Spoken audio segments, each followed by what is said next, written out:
I am the Tofu Golem. Please enjoy the video. You've loaded the video and attached the subtitle file. Now make sure the subtitle track is active. First, confirm the file plays and subtitles appear. If they don't, re-add the SRT or try another track. Once you see text, pause and note whether subtitles run early or late. This step establishes a baseline so you know which direction to shift timing.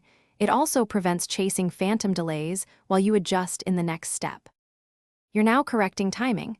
Press G or H to move subtitles in real time, listening and watching for sync.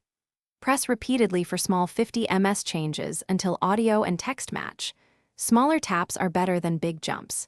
If you prefer precision, open Tools, Track Synchronization, and enter a positive or negative millisecond value.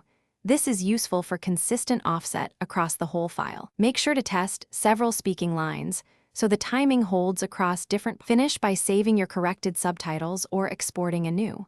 SRT so you don't repeat work. Use a subtitle editor to apply a permanent offset if you need the file fixed for other players.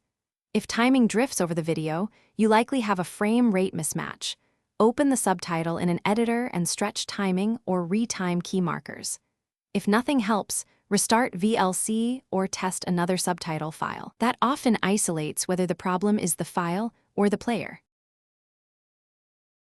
Thanks for watching. Consider subscribing if we helped you today.